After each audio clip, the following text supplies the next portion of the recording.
Hannah is the author of The Mini-Forest Revolution, using the Miyawaki Method to rapidly rewild the world, which was translated into French, German, and Italian, and is the 2023 winner of a Nautilus Book Award. Hannah has a Master's of Science in Sustainable Agriculture and Sociology from Iowa State University and a Bachelor's in Environmental Studies from Middlebury College. She lives in Minneapolis, Minnesota, where she works for a nonprofit Renewing the Countryside. And today, Hannah will define the Miyawaki Method, describe who Dr. Akira Miyawaki was, and explain how this practice became a global phenomenon, and introduce mini-forest as a mechanism for embracing and understanding ecology. And thank you so much again for listening and for being here.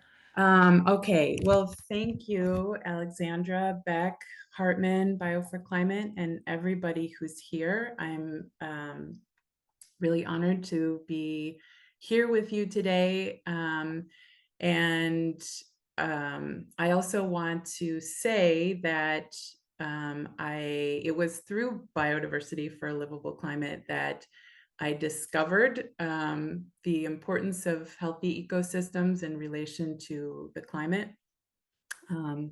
And it was while working at Bio4Climate that I heard about the Miyawaki Method and really dove into it. And I happened to be living in France during that time. So just a huge shout out to Bio4Climate for getting me on this path in the first place. So this first screen just shows that I'm very excited about the fact that the book has been translated into a few different languages and is in the process of being translated into Japanese, which is very exciting. And like Alexandra said, I live in Minnesota. I moved back from France, where I was when I wrote the book, to Minnesota about 3 years ago, and I work for a nonprofit, Renewing the Countryside, which focuses on sustainable agriculture and supporting small-scale farmers and planting mini forests.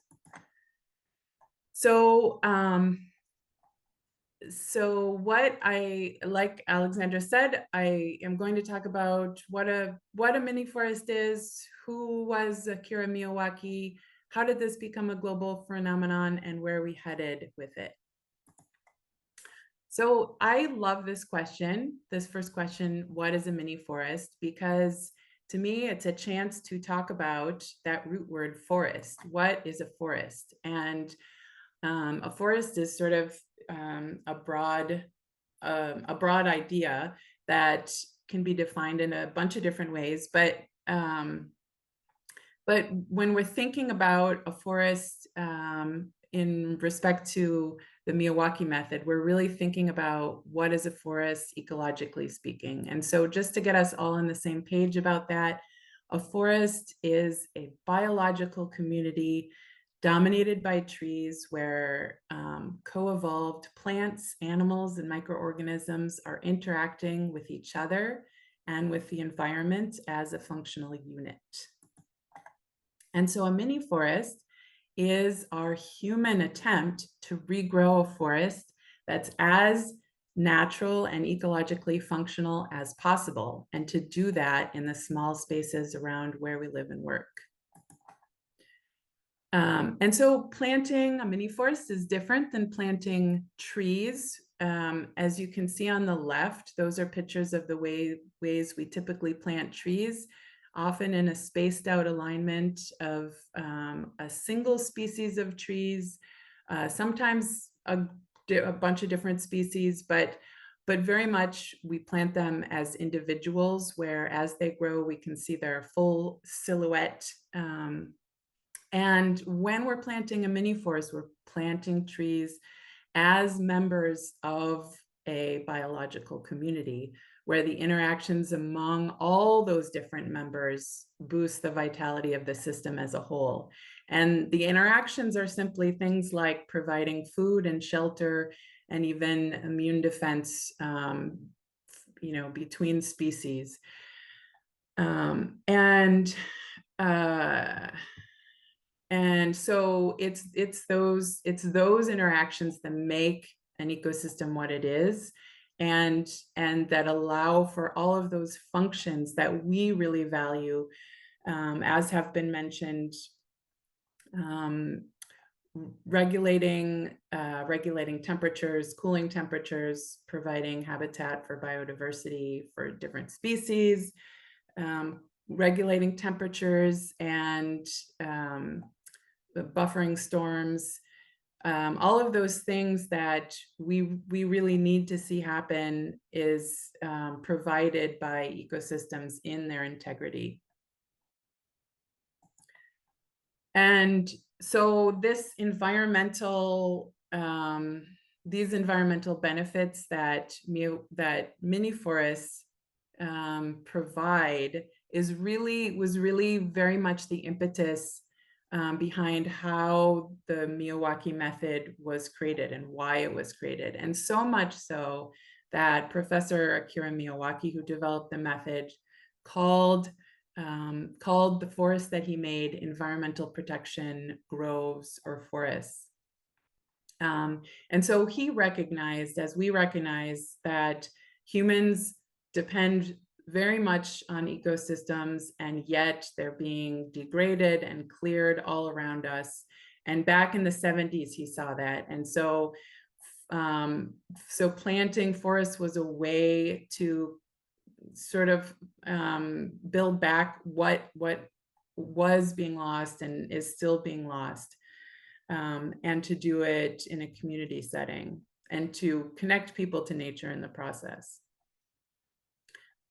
So Professor Akira Miyawaki, he was a professor, he was a researcher, and he was a practitioner. He was based at Yokohama University, just outside of Tokyo. His career spanned the second half of the 20th century and into the 21st century. And during that time, he did so much. He mapped out the vegetation of the entire Japanese archipelago, and he planted forests in nearly 3,000 places in Japan and around the world. So what is the Miyawaki method? I know that a lot of the folks on this call are already familiar with it, but just to get on the same page, the Miyawaki method it rests on a few main variables. So one of them is species composition. We're planting the native climax forest species. And the vegetation structure, we're planting not only the tall canopy trees, but also all the supporting understory trees that would be there too in a native forest community. And we're often starting with degraded, hard-packed land that's missing its topsoil. So we need to loosen it and add back organic material to start to approximate the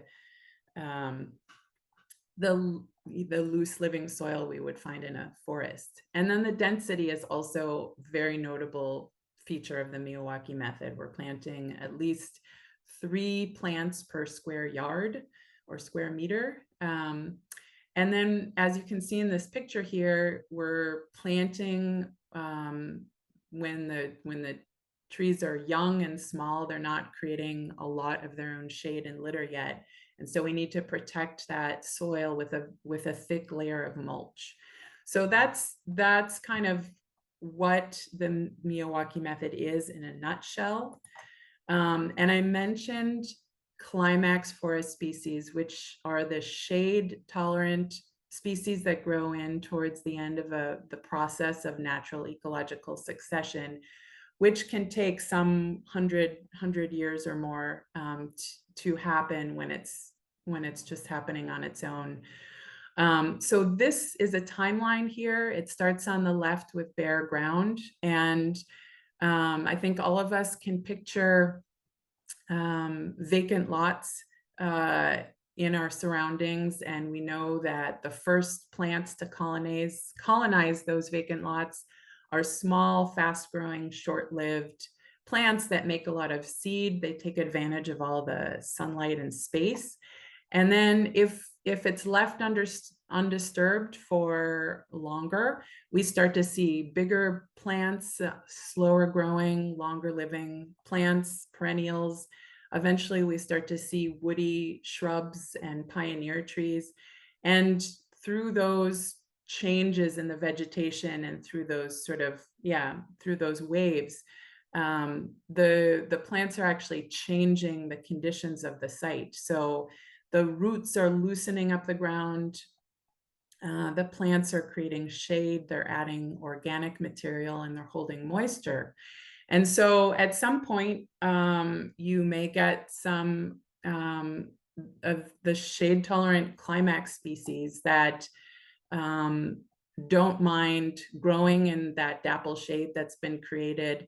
And they also appreciate the milder, gentler conditions. And so they grow in there. And as soon as they take over the canopy, they create shade.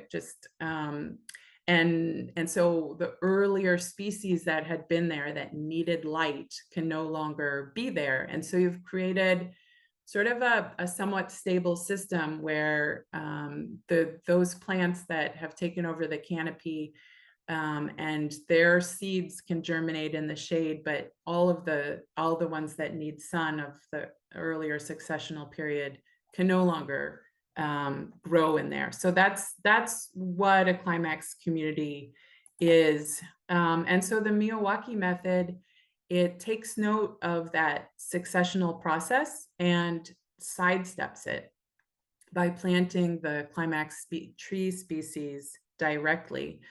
But also recognizing all the work that those earlier successional species did to change the site conditions. And so that's why part of what we do is we loosen up the ground and we add organic material and we make it more hospitable to those climax species when they're planted. Professor Elgene Box is his career was with the University of Georgia. He's retired now. During his career, he was a close colleague of Miyawaki. He co-authored that book that Alexandra showed earlier, The Healing Power of Forests. And he said the logic of Miyawaki's method is to create a permanent canopy of climax tree species directly without going through the successional stages. This creates a more humid, shady forest microclimate as quickly as possible. And so something people really like about the Miyawaki method is that it becomes self-sustaining after just about 3 years of as needed weeding and watering. And the way that happens is you're really creating the ideal conditions. You're often planting in full sun. So the trees grow well, and as they are growing, the density allows them to start touching each other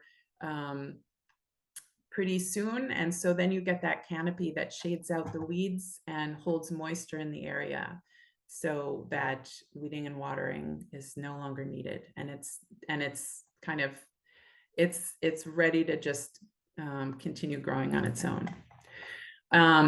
So as a reference point, here is a forest Miyawaki planted at Yokohama National University. In this picture, it's about 50 years old. So this is what we have to look forward to. I mentioned that Miyawaki planted in nearly 3,000 places around the world, and most of that work was in Japan and East Asia, but he also planted forests in Africa, Europe, North America, South America. And so he reached many places through partnerships. He worked with universities, schools, government bodies, Japanese industrial multinational companies. And in this picture, he's planting at Arvin Sengo, which is a Japan-based auto parts facility in Madison, Indiana, in the US. And similarly, he planted at a Toyota facility in India in 2009 in Bangalore. And this is a very important moment in Miyawaki history because it just so happened that one of the people who worked at that Toyota facility was an engineer named Shubhendu Sharma. who went to Miyawaki's talk, and he volunteered for the planting, and and then he got to come to work every day and watch the progress of that little forest that he had helped plant. And he was so impressed by that ability to jumpstart the regeneration of just land, land that had been cleared, lawn, that he dove into his own research. He experimented with this idea in his backyard, and even though he liked his job as an engineer, he told me, he said he eventually, after a couple years, he left that position to start a forest planting company. And the reason is, this is something everyone should know, speaking of the Miyawaki method. So he was really motivated to plant forests and to teach other people what he was learning, which he did. And by 2014, he gave a TED Talk that what has been viewed all over the world. And it really sort of kickstarted a whole new wave of forest planters around the world. And so a lot of people learned directly from Shubendu, and then they experimented in their own communities. And then as they were learning, they were teaching other people what they were learning. And so this Miyawaki method just has grown really organically on every corner of the globe. And when I was researching and working on the book, that was in 2020 and 2021. And I had the privilege of talking with people in 10 different countries who had planted mini forests. So that included Japan, England, China, Cameroon, the US, Iran, France, the Netherlands, Lebanon. And then I had, after finishing the book, there was just still all of these projects popping up and that I was becoming aware of. So I learned about projects in California, and of course in Massachusetts, Bio4Climate's work, which has really taken off. And then in Minnesota, which is where I am, there are already a couple mini forests there, including the one that my organization helped to lead, which was in St. Paul. That was the first one in St. Paul, Minnesota. And so this map is not based on a systemic survey of everything that's happening everywhere. It's based on my awareness of where people are dabbling in the Miyawaki method. And after I created this map, I noticed that something interesting about it is that a lot of these projects are happening in the area that is covered by the Eastern deciduous forest. And then over here on the West Coast, where you also have, especially in the Pacific Northwest, you have pretty dense forest area. But this is really actually very, very appropriate, because the Miyawaki method, it was designed for regrowing forests in places in temperate and also in tropical areas where you can, where the natural forest is a closed canopy, moist forest. And so it is really suitable for the Eastern deciduous forest area. And then a quick review of, and again, this is, I know that I'm missing some, but just in a, in a scan of where projects are happening, I'm just going to read all the places: Canada, US, Mexico, Nicaragua, Colombia, Brazil, Chile, England, Ireland, Germany, Belgium, Switzerland, France, Italy, Spain, Romania, Greece, Turkey, Cameroon, Kenya, South Africa, Iran, Kazakhstan, Lebanon, Jordan, Pakistan, India, Japan, China, Hong Kong, Singapore, Thailand, Malaysia, Australia. And so it is really a global initiative. And as we speak, there are many more projects, that are in the dreaming and planning stages, where people are marking off degraded lots that are surrounded by asphalt to transform into native forest. And so as these groups, as all of these projects are popping up independently everywhere, networks and knowledge sharing is a big part of helping all of that grow.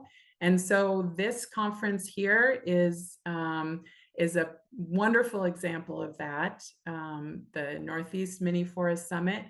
And I have to share that I am actually here in California right now because by a wonderful coincidence, there is a similar Miyawaki symposium, Waves of Green Harnessing the Power of Miyawaki Forest, that's happening today and tomorrow in California. So this is truly coast to coast in the US. And I can also attest to the fact that right in the middle of the country where I live now, it's also happening.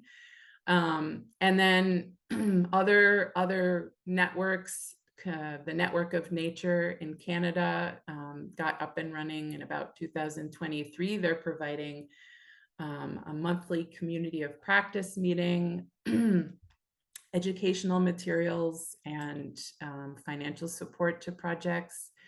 In Great Britain, the Miyawaki Research Network is sharing, sort of bringing together the research that's happening around Great Britain and the world.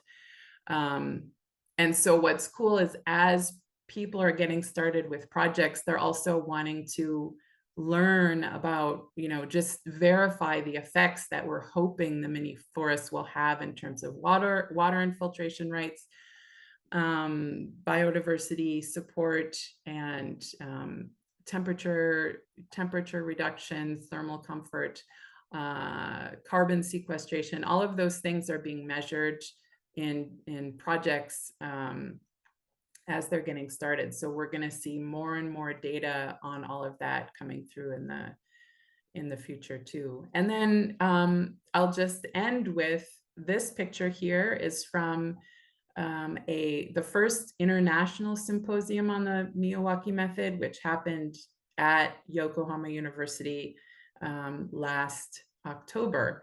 And it brought together more than 100 people from about 25 different countries to share and exchange information about the Miyawaki Method. So a lot of the projects have started just in the past 10 years. And if you want to see where we're headed, like an earlier slide I showed, you have to look at pictures from Japan or go to Japan and see the ones that Miyawaki planted in the early 70s. So early and mid 70s. So this one again is at Yokohama National University, about 50 years old here. Thank you so much, Hannah. I'm going to start off with the question we already prepared for you, and then I'm going to move into the chat questions. Thank you so much for the illuminating presentations. And I want to go back to the Miyawaki method fundamentals and in that discussion of early successional species versus climax species. I think also in my conversations that I'm having with people, that is very unclear. And there's something about being lost in translation and a new wave of forest makers using more early successional species than what Dr. Akira Miyawaki intended. And I wonder if you can speak more about that and that balance and the balance between climax species, early succession, when doing a planting list. In my experience of doing a planting list, not even botanist or ecologist agree, because nature, every ecologist answer is nature is context dependent. So yeah, I wonder if you can talk to that. Thank you so much. Yeah. Well, when I was working on the book and working on the method chapter, especially, I really was fortunate to have gotten in touch with Professor Fujiwara and Professor Box, who are really the global authorities on the Miyawaki method. And they really made sure that I understood that distinction, that what the Miyawaki method is about is planting a climax community. And the idea is that you're kind of well, let me say that if you plant earlier successional species, you're still creating something that's ecologically beneficial. I mean, they're native species, they have their own important value in the system. But I think the advantage of planting the climax species is that you're getting to an endpoint where this human created forest is going to be stable. So they live a long time. Those climax species, they live longer. So you're going to, if you when you plant the earlier successional species, they tend to be a little bit softer and shorter living, so they may die and fall, and then leave kind of a gap in the forest that then those climax species grow back in. And that's not really fundamentally a problem, except that the idea of the method is very specifically to create that stable community that you have when it's the climax species, and they're long living, and it's going to be not changing or evolving. So yeah, I don't know if you want me to go in a different direction with that or elaborate, but Can you talk about the climate adaptability of the Miyawaki method? Does the 3-year self-sustainability projection apply equally in all climates? How have your Miyawakis fared so far in our harsher northern climate? And this question comes from Eric Weld. And I think we have time for one more question, unfortunately. But yeah, this is our last question. okay. So how does the 3-year period of it becoming self-sustaining work in most environments, even harsher northern? Okay. Yeah. I guess one advantage that Miyawaki had in Japan is that he was working in evergreen forests. Largely in the Tokyo area, they're evergreen. So they weren't deciduous. They kept their leaves all through the year. So you never had a period where there was no shade, where you could have plants growing up and taking advantage of that seasonal light. He also planted in deciduous areas as well. And um, I think that it's still, in my experience, it seems to still work. Like they're self-sustaining within 3 years, even in the deciduous forest climates. I guess the one sort of question mark in my head, in Minnesota, we have buckthorn, which is a non-native invasive species that does take advantage of those shoulder seasons when there's no, it leafs out early and then stays green later than the other trees. And so it uses that to really dominate in those environments. So I am curious to see what role buckthorn will play in terms of long-term maintenance in the forest here. But I think it's a since the Miyawaki method is newer here, I think it's a question that we'll be able to look at as the years go by. And I think so I don't think we know exactly right yet how the non-native, or how maintenance will interact with some of the invasive species we may have.